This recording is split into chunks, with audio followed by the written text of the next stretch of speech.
Ceci est le podcast de Gang of Witches, présenté par Paola Yvelin et Sophie Rock. Mettez tous vos sens en éveil, l'esprit des sorcières arrive à vos oreilles. Le sabbat, c'est par là. Gang of Witches. Hello les sorcières, levez les yeux, c'est la pleine lune.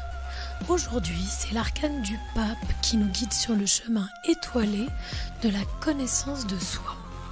Écoutons ce qu'en dit Michel T dans son livre Modern Tarot aux éditions Harper Elixir.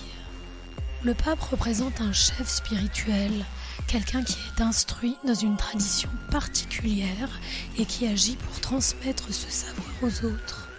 Le pape n'est pas seulement un sage praticien, mais le visage public de la tradition et un leader au sein d'une communauté spirituelle. Dans l'illustration, un triple sceptre symbolise la domination sur le corps, l'esprit et l'âme. Et pour évoquer cet arcane, nous sommes avec Émilie Charton. Tu es astrologue et enseignante en astrologie. Après une carrière de libraire spécialisée en bien-être, psychologie et spiritualité, tu te dédies aujourd'hui à l'astrologie et à son enseignement. Tu es l'autrice du livre Initiation à l'astrologie, découvrez les clés de votre personnalité grâce à votre thème astral aux éditions Marie-Claire. Tu proposes aussi sur ta chaîne YouTube Astro Intuitive des news de la voûte céleste à chaque pleine lune et chaque nouvelle lune entre autres. Bonjour Émilie. Bonjour. Bonjour.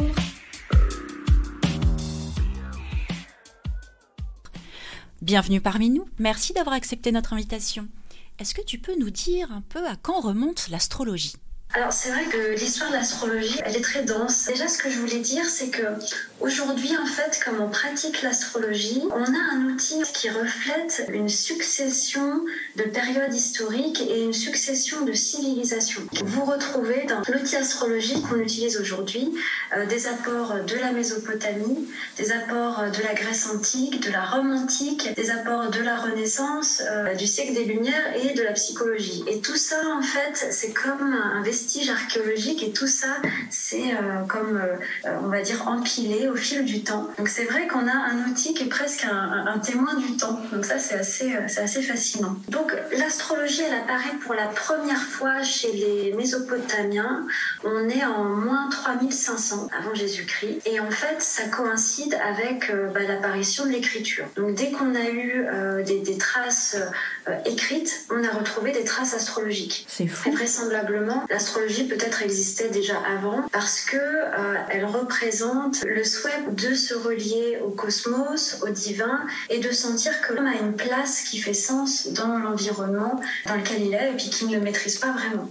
Donc quelque part, ça fait un peu partie, je dirais, de la construction presque de base de l'être humain. Donc ça, c'est vraiment le début. Alors l'astrologie qu'on pratiquait au début, c'était une astrologie qui était pas du tout individuelle, c'était pas pour les personnes, c'était une astrologie politique, c'est-à-dire que c'était utilisé par les rois qui avaient des mages, astrologues, mathématiciens, des sages en fait, et qui étaient là pour prédire les moments fastes ou néfastes. Et aussi, c'était une astrologie agricole, donc pour prédire des moments plus ou moins bons pour les récoltes. Et dans l'astrologie qu'on pratiquait à ce moment-là, il y avait quelque chose d'un peu magique, c'est-à-dire que quand on voyait qu'il y avait des mauvais moments, on pouvait faire des rituels. Donc ça, c'est assez intéressant parce que dès le début, en fait, l'astrologie, comme elle est pratiquée, il n'y a pas vraiment ce côté fataliste et déterministe qu'aujourd'hui on connaît beaucoup avec un destin qui serait écrit. C'est-à-dire que même déjà, dès le commencement, on se dit qu'on peut interférer avec la conscience cosmique et faire pencher la balance plutôt de notre côté. L'esprit de ces civilisations était profondément religieux. C'était de la religion pragmatique, c'est-à-dire que c'était une évidence qu'il y avait une reliance avec l'univers. C'était pas quelque chose, il n'y avait pas de différence entre astrologie et astronomie. Il y avait une conscience, je dirais, assez féminine aussi, assez yin du rapport au monde. Ça, c'est le commencement. Donc, on doit cette civilisation, le zodiaque. En fait, le zodiaque, si vous voulez, c'est des groupements d'étoiles fixes qu'on a réunis en constellations, auxquelles on a donné des noms, le bélier, le taureau, etc. Et donc, notre thème astral qui repose sur un zodiaque, ça vient de ce moment-là. Alors, après, la seconde couche de civilisation, c'est toute la partie grecque. Alors là, l'apport grec, c'est un apport beaucoup plus philosophique. C'est-à-dire qu'à partir de là, donc là on est aux alentours de moins 500 environ, l'astrologie commence à être plutôt une philosophie. C'est-à-dire qu'on commence à estimer que le ciel, les planètes représentent des symboles et ça devient un peu une mystique symbolique. Pour les érudits, en tout cas, ça devient une spiritualité un peu vivante en fait. Et donc là, l'astrologie, elle est plus utilisée pour la politique, pour l'agriculture, elle est plutôt utilisée par une certaine partie de la population qui est une partie plutôt érudite, comme une philosophie de la nature. Donc là, ça commence à prendre une autre dimension et on peut citer par exemple deux grandes figures, la figure de Pythagore déjà pour commencer. C'est de lui en fait qu'on a hérité les termes de cosmos, de microcosme, de macrocosme, sachant que cosmos signifie beauté et harmonie de l'univers. Et donc c'est le nom qu'il a donné à l'univers. Pythagore, c'est la première figure quelque part qui a réuni un côté un peu scientifique parce que c'est un grand mathématicien et un côté mystique, avec vraiment un mysticisme basé sur l'harmonie, donc l'harmonie des nombres, l'harmonie des planètes, l'harmonie musicale, etc. Et on doit en fait à cette période et à ce personnage, en tout cas à l'école pythagoricienne, toute l'approche de l'astrologie philosophique. C'est-à-dire que l'astrologie est une forme de réflexion sur le monde, sur le rapport au divin, sur le rapport à la nature et une volonté de mise en harmonie. Là, il y a une évolution de la pensée. C'est vrai qu'en passant à travers la civilisation grecque, eh bien, il y a quelque chose d'un peu plus réflexif, d'un peu plus pensé qui se met en place. Et ce sont les mathématiciens grecs qui ont utilisé pour la première fois l'ascendant. Donc, par exemple, aujourd'hui, c'est très connu, l'ascendant en astrologie, mais ça n'existait pas chez les Mésopotamiens. L'ascendant, c'est quoi? C'est la constellation qu'on va voir à l'horizon, à l'est, au moment de la naissance de l'enfant. Et l'ascendant, pour la première fois, il commence à mettre quelque chose de personnel. C'est-à-dire que l'ascendant, dans un thème astrologique, il est très personnel parce que c'est vraiment votre heure de naissance et votre lieu de naissance spécifique. Donc, pour la première fois, on commence à avoir une astrologie plus individuelle aussi, à ce moment-là. Ensuite, il faut qu'on parle rapidement d'Aristote. Alors, ce qui est intéressant, c'est qu'Aristote, il a parlé de tout. Il a théorisé beaucoup de choses et donc il est cité dans tout un tas de choses encore aujourd'hui, en parlant de la vocation professionnelle, du théâtre et de l'astrologie, entre autres. Bref, il a laissé sa patte un peu partout. Et Aristote, lui, il a vraiment structuré, je dirais, l'approche de l'univers parce que c'est lui qui a posé le fait que la Terre est au centre de l'univers. Elle est entourée de 7 planètes. Donc, à ce moment-là, on utilise le septénaire, en fait, du Soleil à Saturne, toutes les planètes visibles. Et tout autour de ces planètes, il y a les terres. Et en fait, pour Aristote, c'est un système extrêmement cohérent, très très clair. Et pour Aristote, les planètes exercent une influence sur la Terre. C'est une influence facilement démontrable, mathématique. Et c'est très particulier parce que, on sait aujourd'hui que le système d'Aristote était faux, parce que la Terre, bien sûr, n'était pas au centre de l'univers. Et ce qui est particulier, c'est que Aristote, en fait, a vraiment influencé l'astrologie parce que c'est à partir de lui qu'on a considéré l'astrologie comme une science exacte. C'est-à-dire que telle planète aurait telle incidence claire, nette, démontrable. Et on sait aujourd'hui que l'astrologie n'est pas une science, elle est plus un art, elle est mystique, il y a effectivement des influences, mais c'est pas quelque chose, c'est pas une science exacte. Et là, c'est assez intéressant parce que c'est une brique vraiment, vraiment importante dans la construction de l'astrologie. Et vous voyez, si on prend Pythagore, lui, il n'avait pas du tout cette vision-là. C'était beaucoup plus une poésie de l'univers, une mystique de l'univers. Alors qu'Aristote, il a pris l'astrologie en disant c'est clair, ça fonctionne comme ça, quand Saturne passe ici, alors on a ça, et voilà. Et c'est un apport un peu rigide finalement et je pense qu'à terme ça a un petit peu porté préjudice à l'astrologie parce qu'on en a attendu finalement beaucoup. On a attendu de l'astrologie qu'elle soit exacte en tout temps, qu'elle soit scientifique et je pense que c'est pas sa nature profonde. Et là où ça a un petit peu... ça s'est un peu poursuivi tout ça parce que Ensuite, il y a un personnage qui arrive un petit peu plus tard qui s'appelle Ptolémée, qui est un grand personnage de l'astrologie qui est encore aujourd'hui cité. Alors Ptolémée, lui, il arrive un petit peu plus tard, on est en moins 200, et puis on est à Alexandrie. Donc Alexandrie, à ce moment-là, c'était un berceau culturel dans lequel il y avait les apports de la Grèce, notamment, entre autres choses, et puis des cultures plus indiennes, persanes, enfin bref, c'était vraiment un endroit avec beaucoup de connaissances. Et Ptolémée, lui, il se base sur Aristote et il va écrire 2 traités, 2 livres, où il va recenser toutes les informations, toutes les connaissances au niveau astronomique et astrologique. Et pour Ptolémée, comme pour Aristote, l'astrologie, c'est une science exacte. Telle position planétaire crée telle influence. Et les écrits de Ptolémée ont structuré la pratique de l'astrologie et ont été vraiment utilisés, même encore maintenant. Il peut être encore cité aujourd'hui. Alors c'est des écrits très très vieux qui ont été basés sur une approche de l'univers qui était fausse, on le sait maintenant. Je vous parle de tout ça parce qu'en fait, c'est vraiment avec Aristote et Ptolémée qu'une forme d'astrologie est née quelque part. Qu'est-ce qu'on appelle l'astrologie judiciaire? Alors c'est quoi? C'est une astrologie très déterministe, c'est-à-dire c'est l'astrologie qui dit tel thème de naissance va créer tel destin. C'est une science exacte en fait. D'accord. Donc pas de libre arbitre. Voilà, c'est ça. C'est D'accord. que forcément les béliers sont comme ça. L'astrologie judiciaire, c'est celle aussi qui va essayer de définir les traits de caractère d'une personne en fonction de son thème de naissance, par exemple. Oui. Et effectivement, il y a beaucoup moins de libre arbitre parce que c'est une influence physique en fait. Hein. Les planètes font ça. Et vous voyez comme déjà on voit 2 courants entre l'astro déterministe judiciaire, hérité d'Aristote et puis de Ptolémée, et puis une astrologie beaucoup plus philosophique, beaucoup plus érudite et mystique, et qui est plus l'apport de Pythagore, et puis ensuite qui va être repris par certaines grandes figures du monde de la pensée. Et encore aujourd'hui, ces 2 courants sont vraiment, je dirais, 2 piliers de l'astrologie, parce que quand on parle d'astrologie, on peut parler de 2 choses vachement différentes finalement. D'un côté, une astrologie qui cherche à prédire, et puis de l'autre, une astrologie qui cherche à inspirer par le symbole. Alors c'est pas la même chose.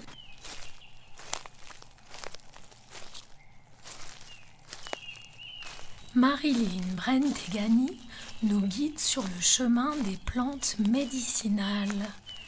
À vos chaudrons, c'est l'heure de l'herboristerie initiatique.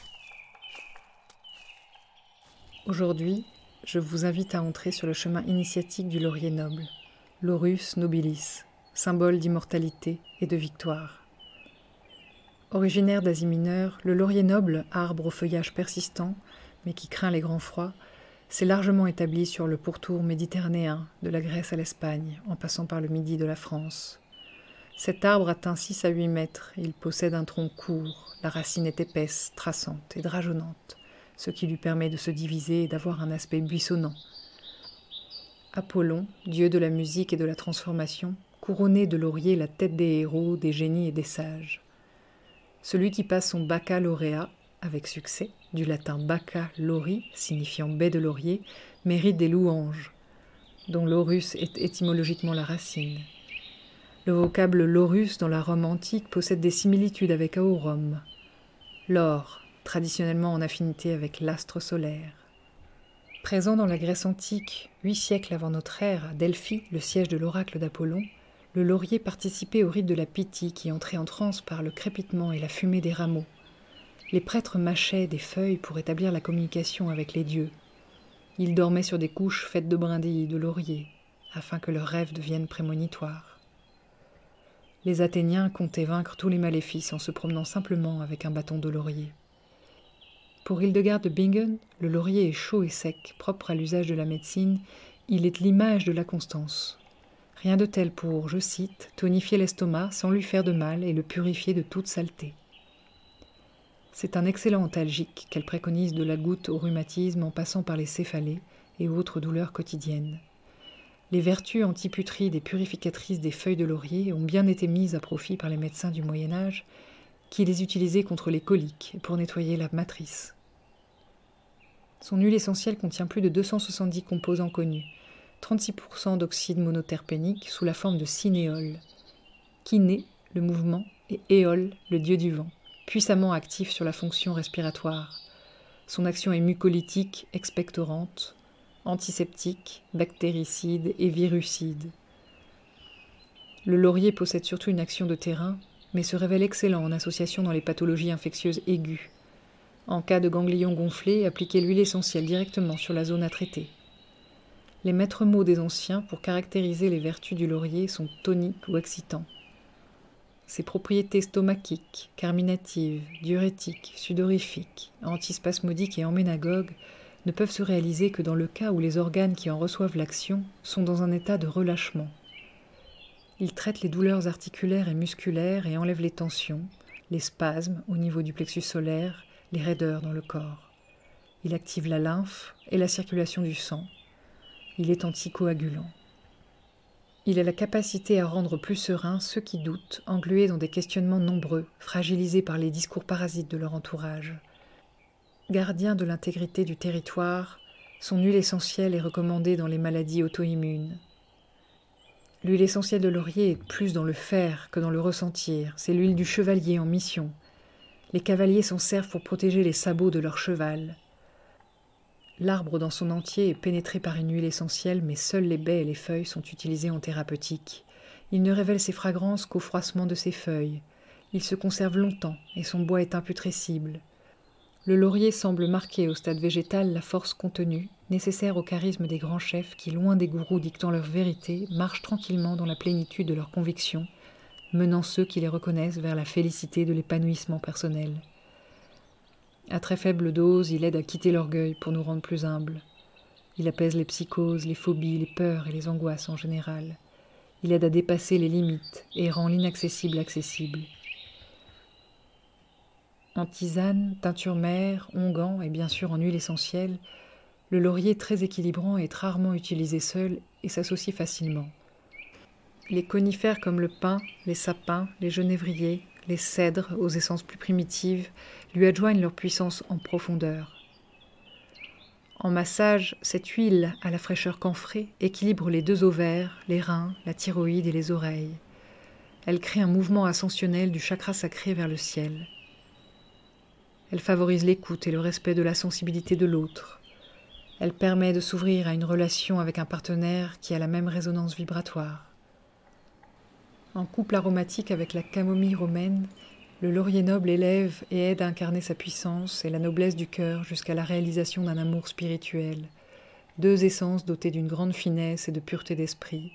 Union avec le divin tout en gardant sa propre identité qui trouve son expression dans le symbole du yin et yang.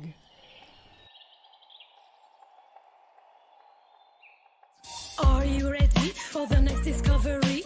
It's gonna be legendary. So many mysteries, so many galaxies, only one way to begin. Tune in. J'ai une question. Est-ce que donc les planètes, elles ont été définies comme des archétypes? Oui, alors ça c'est pareil, c'est un long cheminement. Alors justement, ça tombe bien que tu poses cette question parce que c'est à ce moment-là que ça intervient. C'est dans la période grecque, c'est vers 1500. Alors qu'est-ce qui intervient? En fait, le peuple grec est un peuple mythologique. Il a une mythologie qu'on connaît bien, la mythologie gréco-romaine avec Aphrodite, Hadès, enfin tous ces personnages qu'on connaît. Et en fait, le peuple grec a des pratiques spirituelles liées à la mythologie, ce qu'on a appelé le culte des mystères, le culte d'Orphée, toutes ces choses-là, c'est-à-dire que la mythologie, les dieux sont à base d'une spiritualité vécue à travers des rituels, à travers des identifications de Dieu. Bref, quelque chose de vraiment très, très symbolique et très mystique. Mais à ce moment-là, il commence à y avoir une interdiction de ces cultes. Il faut comprendre qu'il y a la montée en puissance du christianisme. Alors ça va venir effectivement progressivement, mais il commence en tout cas à y avoir des interdictions. Alors au début, c'est pas forcément par rapport au christianisme, c'est par rapport au fait que cette spiritualité, elle peut mettre le pouvoir politique en place un peu à mal, et donc elle est entravée par rapport à ça, et puis ensuite elle va être entravée par rapport à l'avènement du christianisme.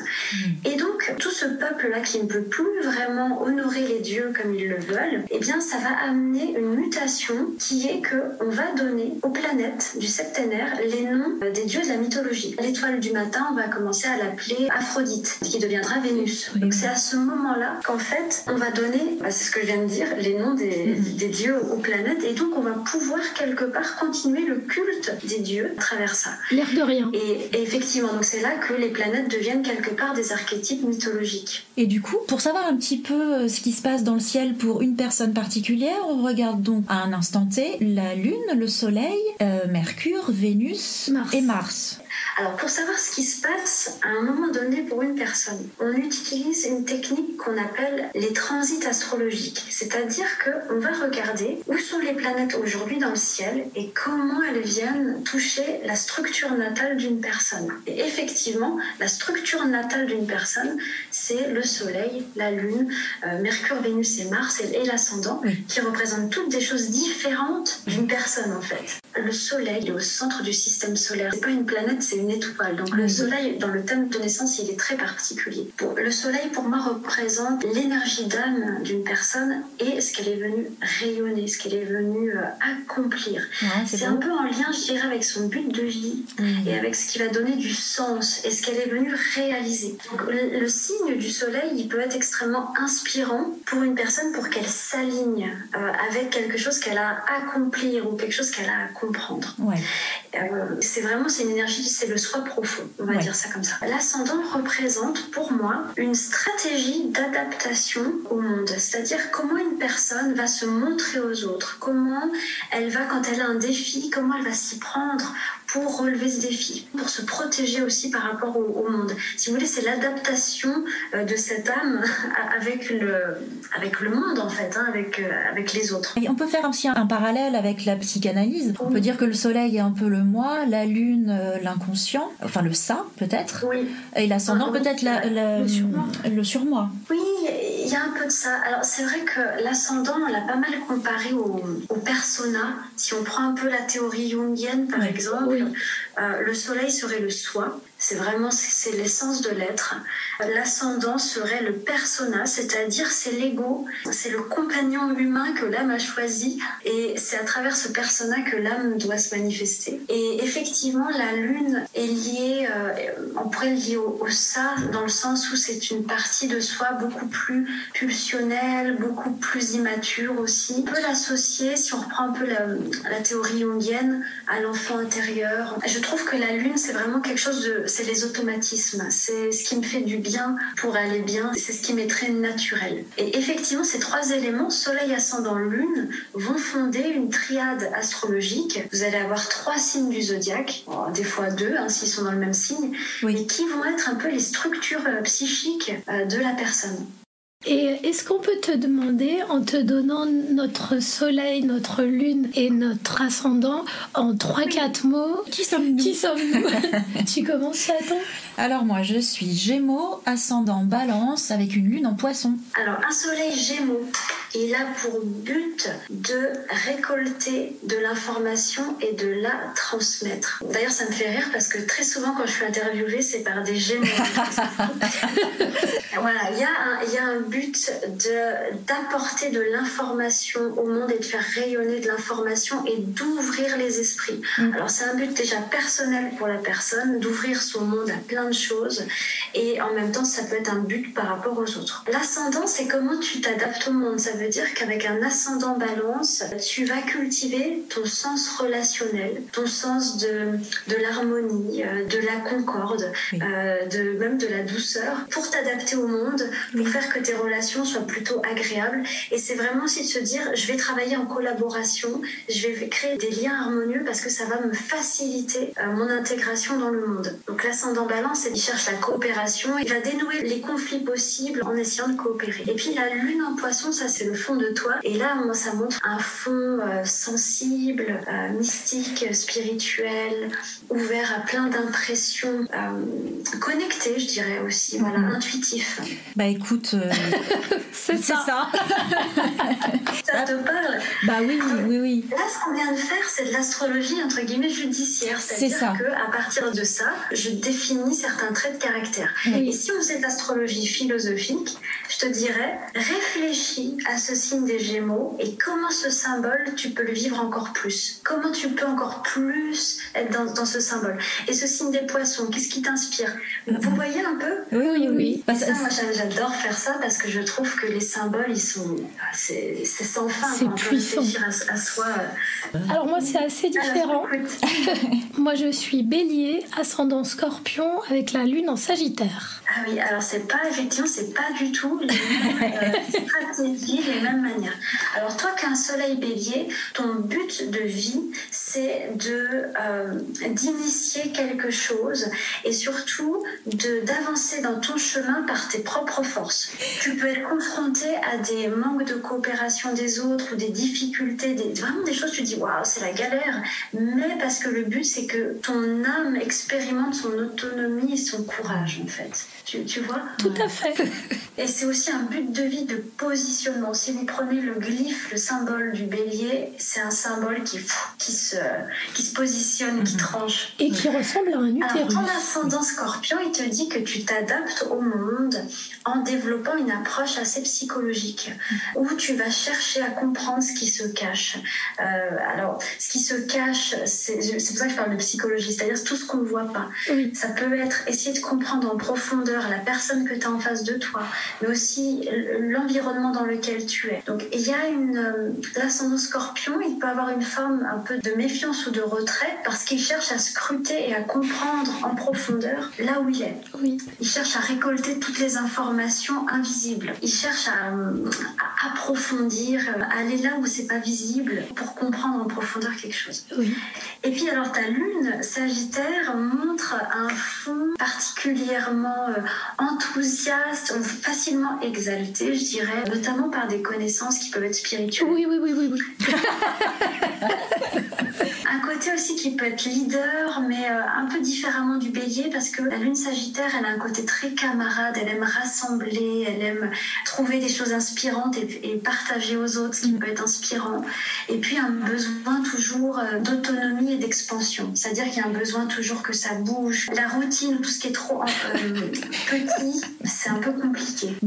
C'est d'une justesse, c'est extraordinaire. En fait, on est vraiment un binôme avec Sophie, on est très complémentaires. Ouais. C'est-à-dire que moi, j'ouvre la voie bille en tête et Sophie resserre les boulons pendant que je suis en train d'avancer. Oui, mais j'ai perçu la complémentarité quand vous m'avez donné vos tri. Merci beaucoup pour cet éclairage parce que franchement, t'as mis dans le mille, mais... Oui. Est-ce qu'on peut te demander ce que toi tu es ou est-ce que c'est secret? Non, c'est pas secret. Okay. Alors moi j'ai un soleil en Sagittaire, dont effectivement le but est de trouver les grandes lois et pareil de les transmettre, l'astrologie entre autres choses. J'ai un ascendant Capricorne qui a structuré justement ces idées philosophiques, et mon enthousiasme. Oui. Et j'ai une lune en Gémeaux. Voilà. Pour le côté, pareil, diffusion des connaissances, et ça ressort pas mal dans... J'étais libraire avant d'être astrologue. Oui, on a vu. Et c'est vrai que tout ce qui est enseignement, formation, ça me passionne. Et justement, il y a quelques années, j'ai pas mal réfléchi à ma voie professionnelle et utiliser la triade, le soleil, l'ascendant et la lune, pour se positionner le plus justement possible dans son chemin de vie, c'est hyper efficace. Si vous trouvez un travail dans lequel vous pouvez exprimer ces trois compétences que vous avez, en fait, c'est gagné, quoi. C'est jackpot. 10, 9, 8, 7, 6. Lance-roquette. 4, 3, 2, la chronique de mangeuse d'herbe. 0 and lift off.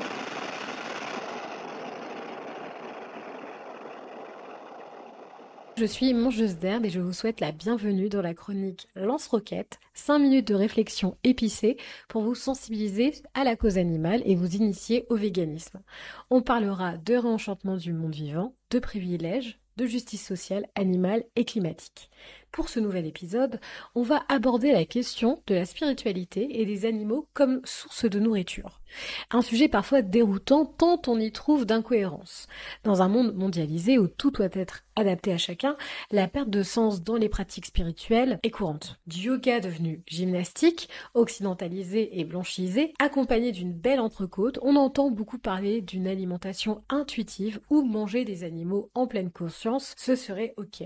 On parle également beaucoup des énergies, de karma, ce mot valise dépouillé de son sens.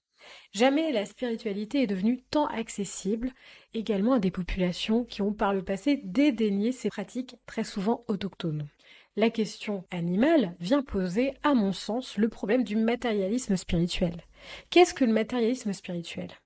Eh bien, selon Chogyam Trungpa, c'est la facilité à transformer n'importe quelle pratique en un sentiment d'accomplissement personnel spirituel. Cette auto-illusion est un problème constant lorsqu'on progresse sur ce chemin. La place des animaux dans la spiritualité, qu'ils soient sciemment sacrifiés ou par plaisir conscient ou non, aujourd'hui s'articule très souvent avec ce besoin égoïste de l'humanité. Il vient poser la question en quoi est juste de manger des animaux ? La réponse la plus commune, la domination de l'humain sur la planète tout entière. En droit de tout dévorer, de s'emparer de toutes les vies, puisqu'il est divin, ou du moins qu'il s'en approche. On peut observer que la raison est souvent à 80% du temps connectée à l'ego, notre petite personne, notre bien-être, notre capacité également à rendre des actions peu glorieuses en complètement acceptables. C'est une dissonance spirituelle, une dissonance de l'ego en fait. Si on ne peut pas faire confiance à l'ego, à qui se fier ? Qui doit être notre guide ? À cette question, Chogyam Trungpa appelle à ressentir ce qu'il nomme la plaie ouverte.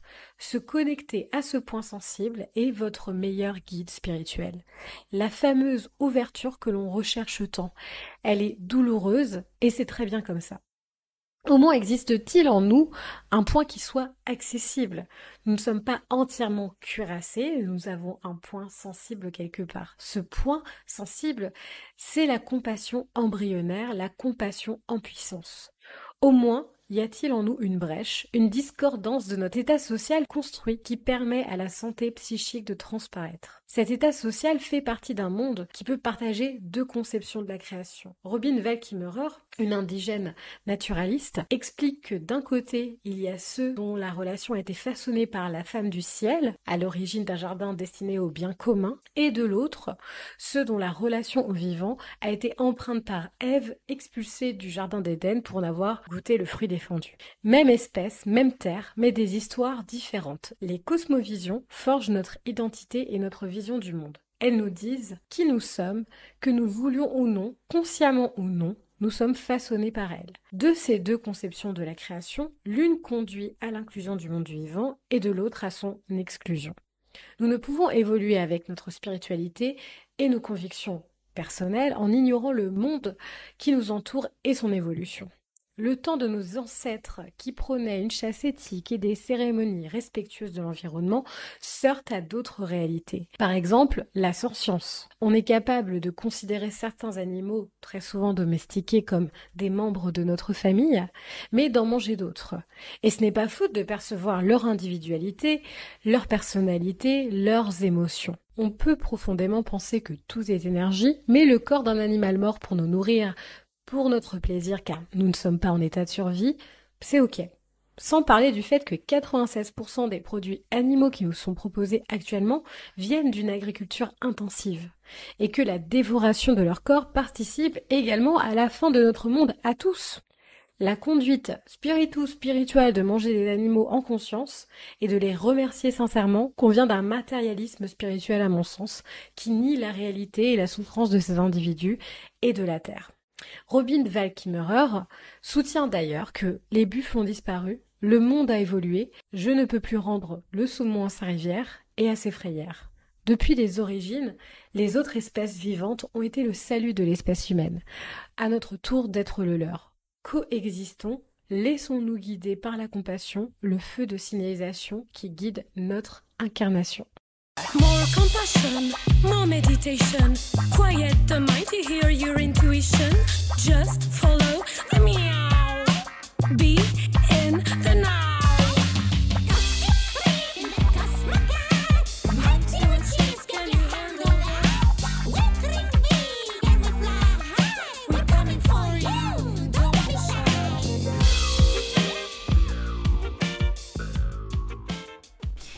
qu'il y a des tendances astro pour les mois à venir ?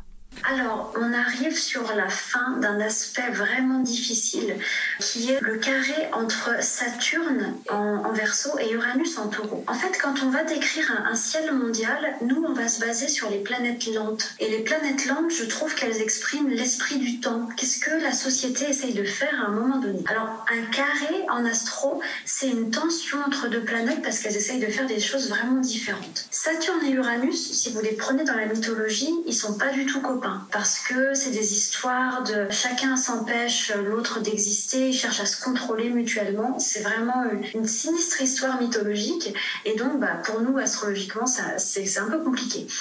Alors, pour comprendre, Saturne, il représente les structures, il représente la sécurité, les systèmes politiques, les systèmes, tout ce qui est un peu pyramidal, c'est assez saturnien, si vous voulez. C'est le fait de vouloir avoir l'autorité. Et Uranus, c'est un mouvement de société actuel qui cherche à libérer et à casser les structures, qui cherche à casser ce côté pyramidal. Oui, c'est la révolution. Génial. Oui, voilà, c'est vraiment effectivement l'esprit de révolution. Et là, on est dans un passage où, Uranus cherche à casser ça, mais du coup, ça crée une amplification du contrôle de Saturne. Et ça, au plus fort de ces carrés Saturne-Uranus, on a eu à chaque fois les fameux passes sanitaires, vaccinaux. À chaque fois, on a eu des privations de liberté. Et ça, voilà, on avait vraiment cette... Et des révoltes en face. Exactement, encore plus un besoin de liberté et de révolte. Et voilà, il faut savoir une chose, c'est que Uranus actuellement est dans le signe du Taureau, qui est le signe le plus relié à la nature, à la terre, à l'écologie. Et donc, et au féminin aussi. Ça, Uranus en Taureau, il va rester encore pendant environ 5 ans, donc c'est pas fini.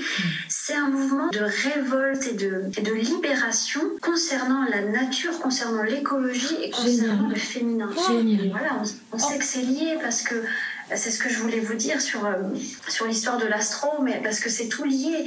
C'est que actuellement on est dans le scientisme, on est dans la religion scientifique et dans la religion matérialiste.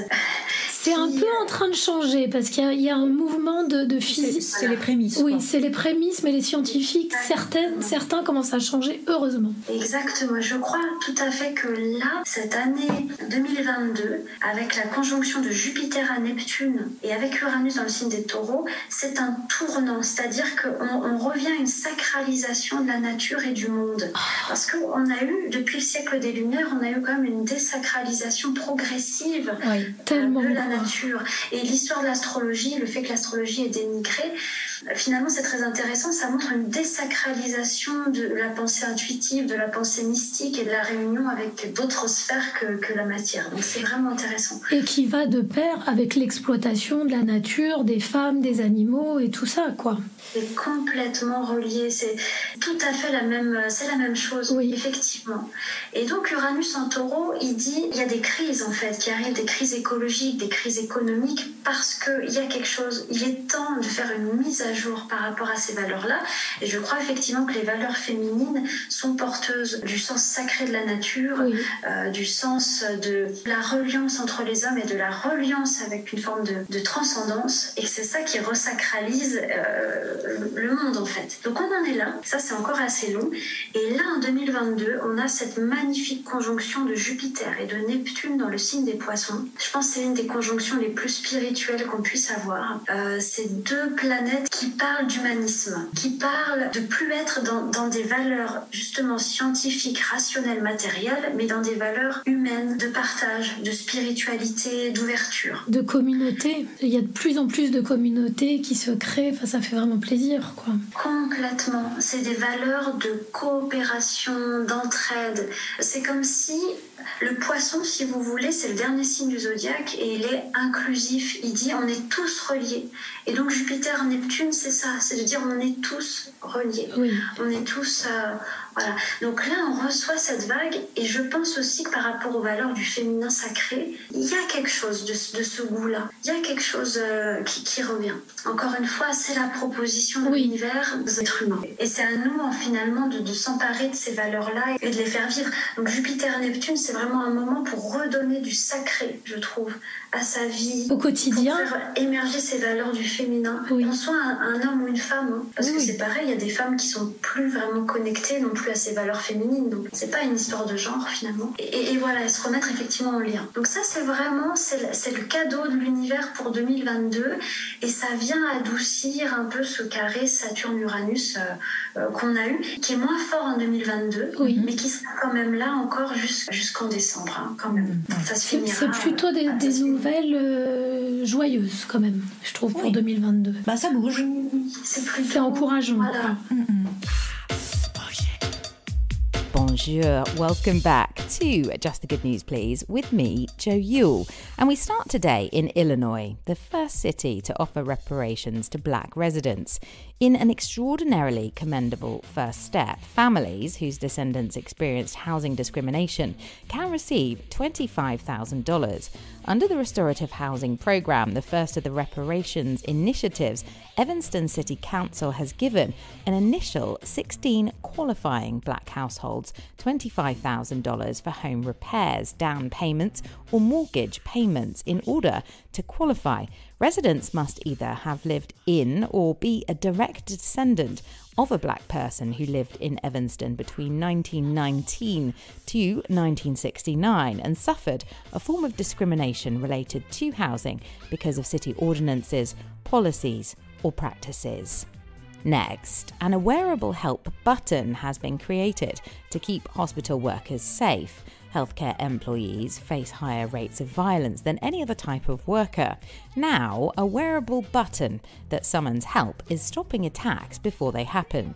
Yasmin Mustafa bought Girls Develop It, a non-profit that teaches women coding and web development, to Philadelphia, and the cost is just $1 to $2 per employee per day based on facility size, and the needs means a large hospital system could require 20,000 buttons. Since their creation, a 39% decrease in year-on-year incidents of violence and a 20% increase in employee satisfaction with workplace safety has been recorded. In France, time is of the essence in medical emergencies, so the country has converted a high-speed train into a 200-mile-per-hour hospital to race patients to less overwhelmed regions of the country. The 5-car train, equipped with ventilators and medical staff, has been transporting patients from the hard-hit Grand Est region to the Loire region, where more hospital beds are available. And finally, CNN has axed its breaking news banner from its TV screens, saying it does not wish to alarm people and spread panic in what feels like serious progress to stop the glorification of bad news. That's it from me. Merci d'avoir écouté. Au revoir.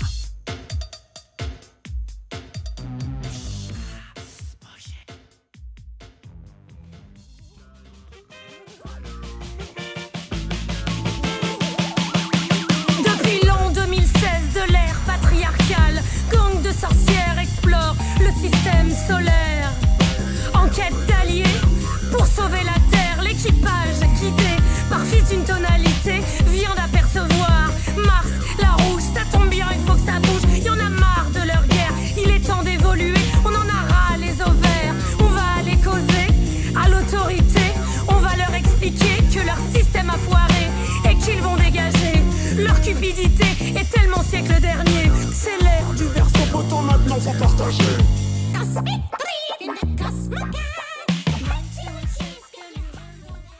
Et on avait une dernière question. On se doute un petit peu de la réponse, oui, voilà. Mais bon.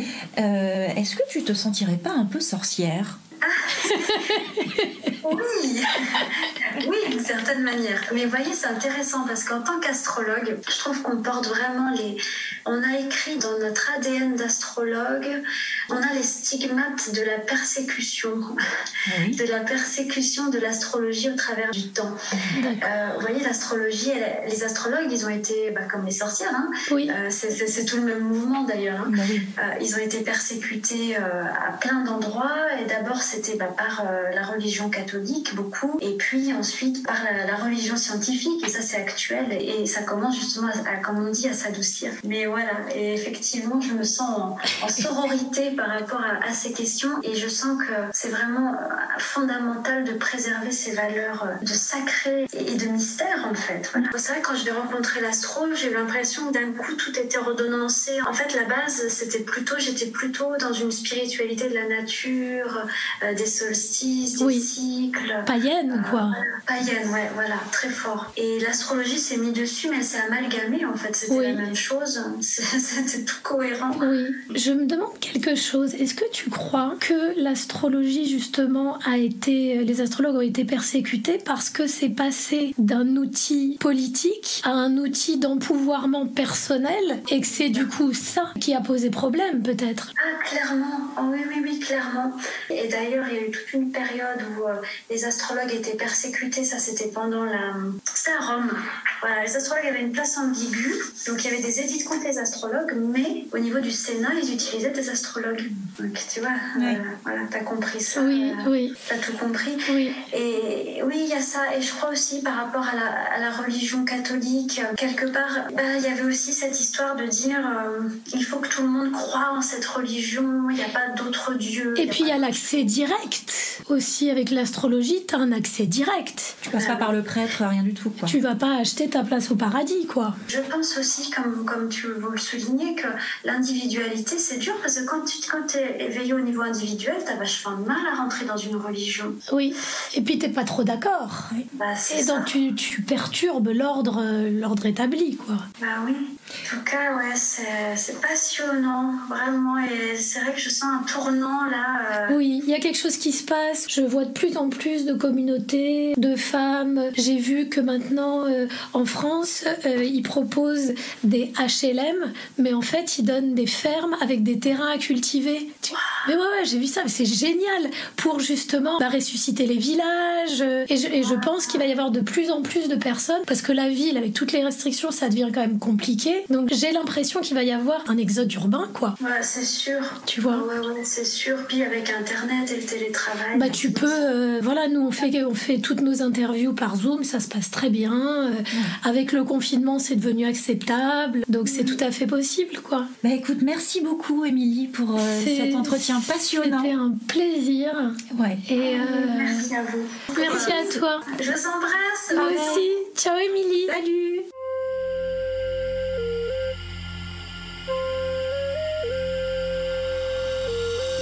C'est l'heure de la saga lunaire de Stéphanie Lafranc, aka la tisanière tatouée.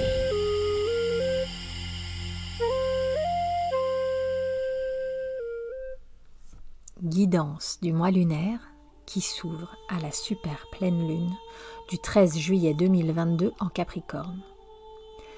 Esba des orages. De cette pleine lune de juillet à la prochaine, nous ouvrons un espace de profonde mutation. Reliés à la nature, aux énergies de feu de cette saison estivale, nos flux intérieurs sont en effervescence.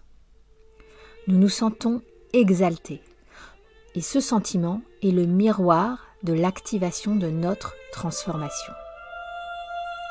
Oui, dans cette incarnation, nous passons notre temps, non pas à détruire pour reconstruire afin de repartir de zéro, mais bien à transmuter pour évoluer de façon cyclique. Cette évolution passe par des étapes. Parfois, elle demande de la patience, de la gestation, de l'immobilité, du silence. Parfois, elle nécessite une action, un élan et des échanges. Nous sommes des êtres de mouvement. Notre corps, composé à 70% de flux, en est la preuve vivante. Et la Lune est bien la gardienne de nos marées intérieures. Sous ce ciel d'été, chargé d'étoiles, la Lune est immense et diffuse vers la Terre ses énergies avec fougue. Telle la foudre tombant sur le sol, elle implante sa fulguration lunaire en nous et nous remue considérablement. Malgré la saison dont les énergies sont actives pendant la durée du jour, C'est pourtant bien la nuit que se déploie le théâtre de nos plus grandes transformations.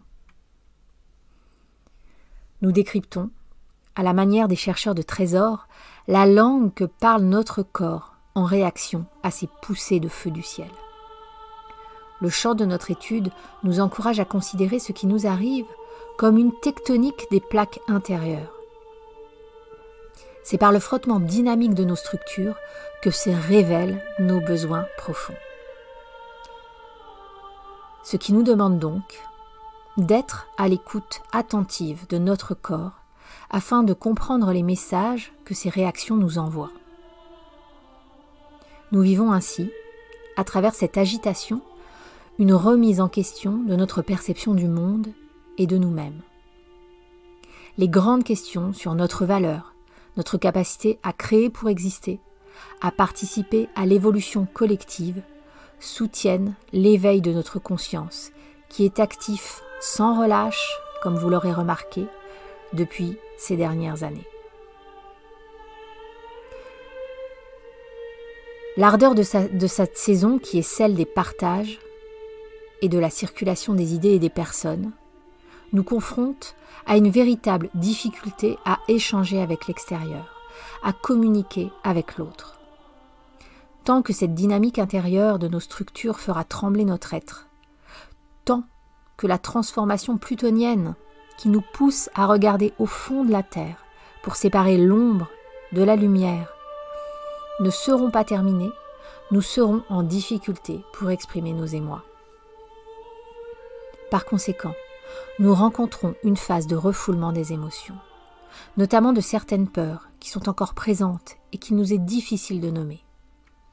Pour lever ces verrous, il est toujours possible de trouver un espace pour faire sauter la digue, et pour cela, la nature va être un formidable terrain d'accueil. Trouvons un arbre immense, une eau vive, une pierre levée, une terre fertile pour lui confier et décharger nos émotions. C'est dans cet espace sécure que nous offre la terre-mère que nous trouverons le soulagement et que ce qui ne peut être exprimé par les mots le soit par l'énergie. Je vous souhaite une belle lunaison.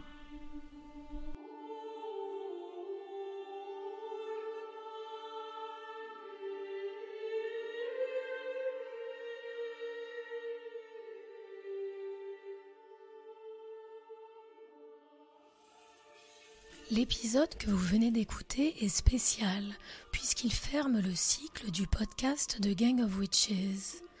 2 ans et demi de sabbat podcastique, 184 000 écoutes et 25 épisodes dans lesquels on a mis à votre disposition des contenus libres, gratuits et autoproduits.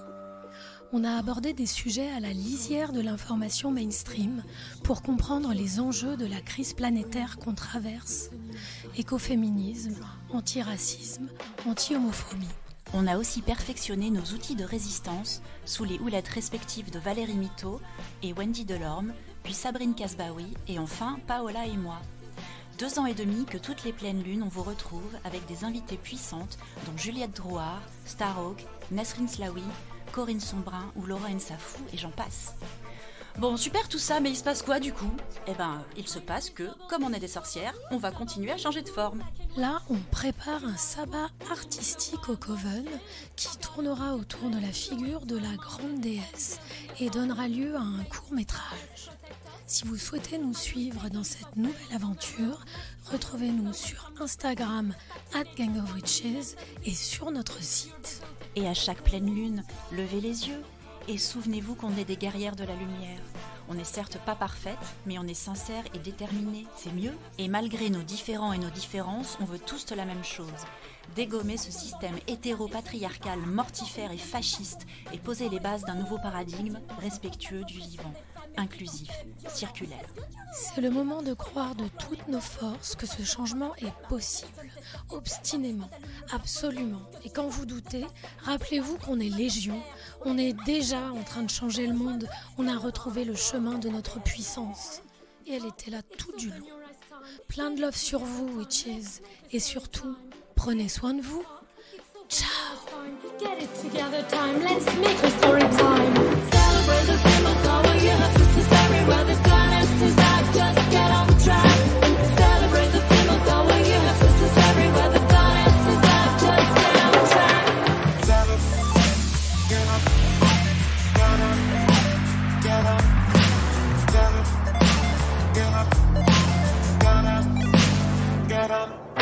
Listen to my words, hear my call if you're bold. If you're a rebel and you don't do what you're told, no matter the obstacles, we have to go on.